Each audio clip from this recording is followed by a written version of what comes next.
Bringing the ball under control, Banksy began to accelerate. Slightly ahead of him, two defenders shadowed his every twist and swerve. They were the only players between him and the keeper. They seemed determined he shouldn't get past. "Don't get cocky now, Blondie." The bigger of the two dropped a shoulder and barged him hard. "We don't like cocky," he grunted. Banksy shoved back. Scarface to his left barged harder. "You're for it!" Slamming on the brakes, Banksy cut back and ran wide. The rest of the field were closing the gap. The wrong-footed defenders snarled and cursed. Now was the moment. He charged for the goal, a heat-seeking missile locked on target. All he had to do was stay ahead and shoot. He had the edge. He was wide, but there was nothing between him and the keeper. "You're ours, Blondie!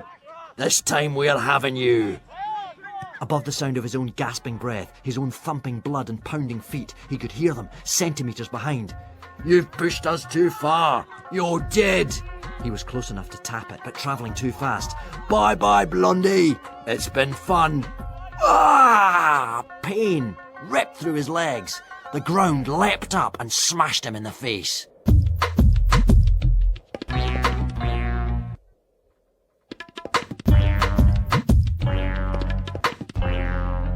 The nurse parked the wheelchair at the foot of the bed. After a moment, Dunk glanced up from the magazine he was reading. His mouth dropped and his eyes widened as if he was seeing a ghost. "You!" he croaked. "I don't believe it!" Banksy grinned. "How you doing?" Dunk stared. "This is some kind of prank, right?" Very gingerly, Banksy shook his head. "Your eye!" Dunk frowned and pointed. "Your arm, your leg, those bandages, plaster casts, the wheelchair." "I'm not as crippled as I look," Banksy sighed. "Not even in the same league as you." "Pfft!" Dunk grinned and raised his chin in mock pride. "Who is? But what happened?" "Burnham Wood," said Banksy. Dunk shook his head grimly. "Chances are, then, you were fouled." "How did you guess?" said Banksy. "So many times I lost count. The match was suspended." "I remember playing Burnham last year," said Dunk. "They're the scum of the earth." "In a league of their own," Banksy nodded and smiled. "The doctor said I could be out of action for a few weeks." "A few weeks?" Dunk snorted. "Huh! Come on, ref, give me a break. I'm going to be stuck here with my legs in the air till well after blinking Christmas." "Yeah, I'm a lucky boy," chuckled Banksy. "I don't know if it'll be any consolation, but for the next few days I'm going to be keeping you company." He patted the empty bed next to Dunk's. Dunk beamed. "Excellent."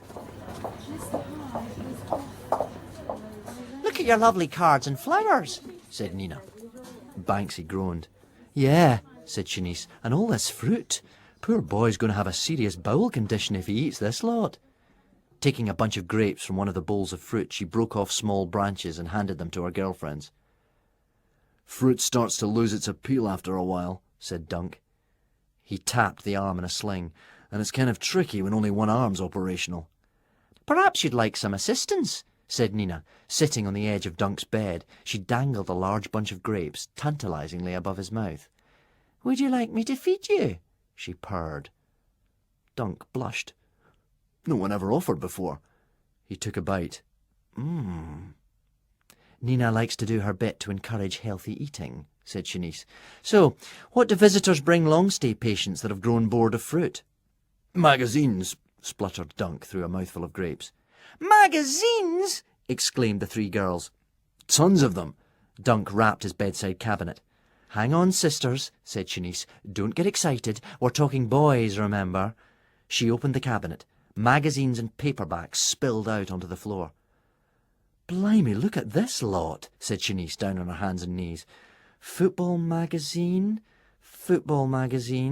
cars, football, mountain bikes.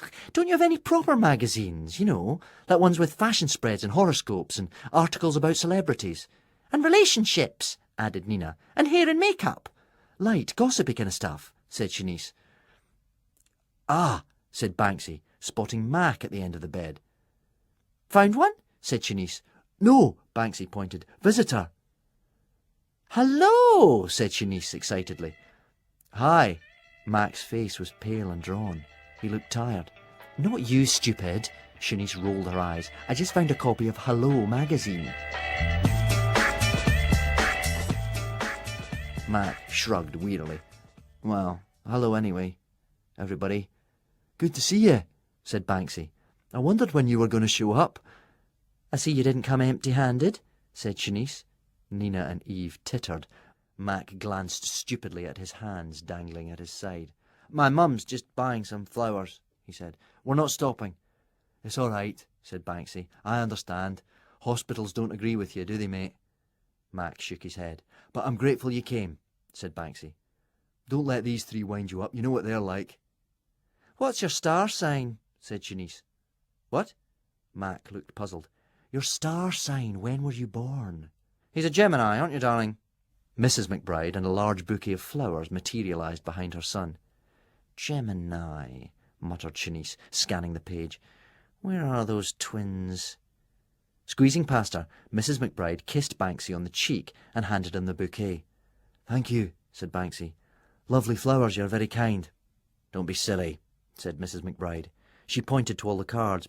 It's good to see you've so many well-wishers. Plenty of visitors, too. Banksy nodded. And having Dunk next door prevents me getting bored. I suppose, said Mrs. McBride. In a funny sort of way, the pair of you are quite lucky. She chuckled. You're being well looked after, I hope. Banksy glanced across at Dunk.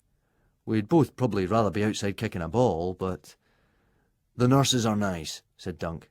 He blushed. Kind, I mean. Good. Mrs. McBride glanced at her watch. I'm sorry it's had to be such a brief visit. Hang on, said Shanice, waving the magazine. Horoscope? Oh, yes, dear. Mrs. McBride nudged her son. You'd like to hear your stars? Gemini, read Shanice. At the start of the month, there are serious storm clouds brewing. She threw Mac a nod. Batten down the hatches and take cover. You already have your hands full juggling work and home life, so avoiding that big clash is going to be difficult. Plenty of rest might be the way. A dark day when 13 comes into play. Mac frowned. Sounds a bit heavy, said Dunk. Yeah, Banksy laughed and pointed to the magazine's cover. Good job the month's half over.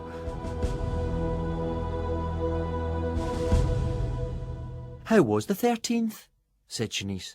Mac shrugged. Don't remember. Load of rubbish, those horoscopes, anyway, said Banksy.